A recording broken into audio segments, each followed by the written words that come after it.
मित्रों नमस्कार। और आप सभी प्रसन्नतापूर्वक होंगे, मुझे खुशी है। और आज मैं बात करूंगा महाकुंभ पर। और आप सभी जानते हैं कि महाकुंभ का जो मेला है वह इस बार जो है प्रयागराज में आयोजित है। और उस महाकुंभ में देश विदेश से साधु महात्मा आए हुए हैं। और आप टीवी कवरेज भी देख रहे होंगे, सोशल साइट पर भी देख रहे होंगे कि तमाम साधु संत और महात्माओं के इंटरव्यू आ रहे हैं, उनके साक्षात्कार आ रहे हैं और धर्मों पर बात की जा रही है, अध्यात्म पर बात की जा रही है और जीवन के रहस्य के बारे में बात कर रही है। और जो प्रत्येक महात्मा वहाँ पहुँचे हैं वो अपने अपने विचार को प्रकट कर रहे हैं। अब महाकुंभ को देखने का आपका नज़रिया क्या है, अब आप ही बता सकते हैं कि आप उसको एक जो है धर्म के स्वरूप में आयोजन के रूप में देख रहे हैं, अध्यात्म के रूप में देख रहे हैं, धर्म के रूप में देख रहे हैं।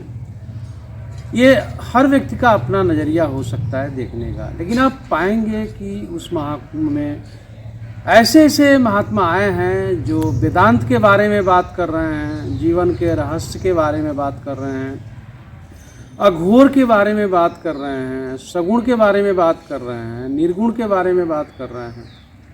और कुछ तो ऐसे साधु सन्यासी हैं जो जीवन के रहस्य को बता रहे हैं। उसमें से एक नाम है अभय सिंह का, जो आजकल महाकुंभ से जो भी इंटरव्यू आ रहा है उसमें अभय सिंह जी छाए हुए हैं। और हमको लगता है कि दर्जनों मीडिया के चैनल ने उनका इंटरव्यू लिया होगा और रहस्य जानने की कोशिश किया होगा उनके जीवन का, उनसे पूछ करके कि आखिर में उन्होंने एक IITian होने के बावजूद उन्होंने क्यों यह रूप धारण किया है और अध्यात्म के तरफ वो क्यों आकर्षित हुए हैं। इसी रहस्य को पता लगाने के लिए तमाम तरह से प्रश्न किए जा रहे हैं। लेकिन आज अभय सिंह आध्यात्मिक जो मैसेज दे रहे हैं उसमें बार बार पत्रकारों के पूछने के बावजूद भी यह स्पष्ट नहीं हो पा रहा है कि अभय सिंह जी ने अपना घर क्यों छोड़ा और इतनी ऊंची पढ़ाई IIT का करने के बावजूद भी उन्होंने अध्यात्म का रास्ता क्यों चुना। आप कभी देखेंगे कि इंटरव्यू में उनके कि अभय सिंह अचानक हंस रहे हैं और कभी कभी इतनी गहरी बातें कर रहे हैं जो पत्रकार सुनकर हतप्रभ हो रहे हैं। यहाँ तक कि पत्रकारों ने उनके परिवार से, उनके पिता से संपर्क किया और पिताजी इस बात को लेकर के उनके दुखी पाए गए कि मैंने मेहनत से उनको पढ़ाया, एक IITian के रूप में हमारा बेटा सामने आया और ऐसे में यदि वो अध्यात्म की तरफ मुड़ जाता है तो उसका अपना एक स्वतंत्र सोच है। लेकिन इंटरव्यू में उनके चेहरे पर साफ झलक रहा है कि बेटे के इस कदम से वो बहुत खुश नहीं हैं। और जब पत्रकार अभय सिंह से बात कर रहे हैं तो अभय सिंह तो वेदांत, अध्यात्म, संन्यास सारी चीज़ों पर बात करते नजर आ रहे हैं, लेकिन यह स्पष्ट उनके द्वारा नहीं हो पा रहा है कि किन बातों से दुखी होकर के वो अध्यात्म की तरफ मुड़े। क्या परिवार से उन्हें किसी प्रकार का कष्ट मिला या जो सांसारिक रिश्ते हैं उन्होंने आध्यात्मिक विमर्श से यह जान पाया कि ये रिश्ते झूठे हैं। जैसा कि उनके इंटरव्यू में ये बात झलक इसकी दिख रही है कि वो बार बार कह रहे हैं कि ये रिश्ते नाते सब झूठे हैं संसार का, इसलिए मुझे ज्ञान हो गया और मैं अध्यात्म की तरफ मुड़ गया। लेकिन वो अपने पिता को कहीं न कहीं कोसते हुए भी नज़र आ रहे हैं। जैसा कि उन्होंने एक इंटरव्यू में कहा कि वो बार बार चुनाव लड़े हैं, बहुत पैसा खर्च किए हैं, तो कहीं न कहीं उनको अपने परिवार के प्रति टिस दिख रही है।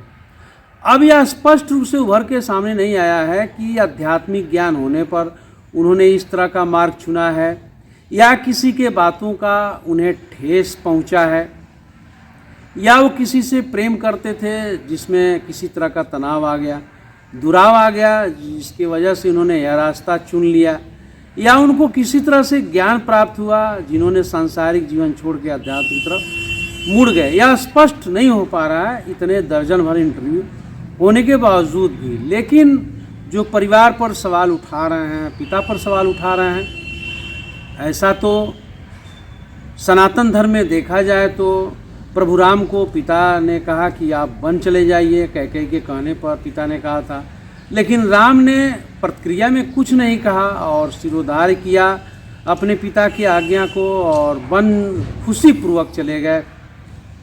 इतना ही नहीं, अगर भगवान कृष्ण के जीवन को देखा जाए तो उनका जीवन भी उथल पुथल भरा रहा।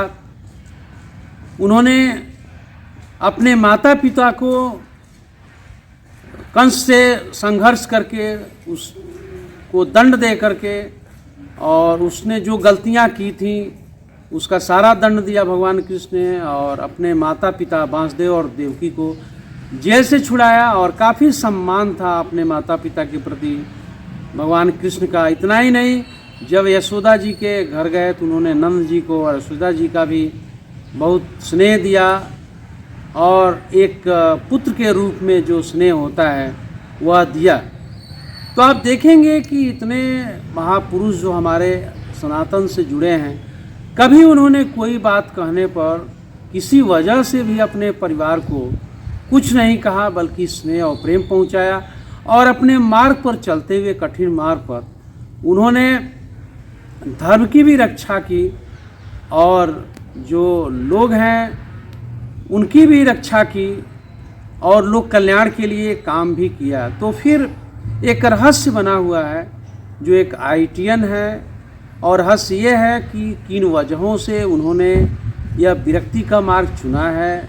रिश्ते नाते, ये सच है कि संसार एक नाटक है जिसमें रिश्ते नाते बनते हैं, उस जीवन को जीना पड़ता है और उसी में अपने कर्मों को करते हुए एक आध्यात्मिक मार्ग पर चलना पड़ता है, जीवन के रहस्य को जानना पड़ता है। लेकिन ऐसे में यदि हमारे मन में किसी के प्रति टीस हो, और ऐसी टीस हो जो झलक जा रही हो बातों में, तो सवाल तो खड़े होते ही हैं।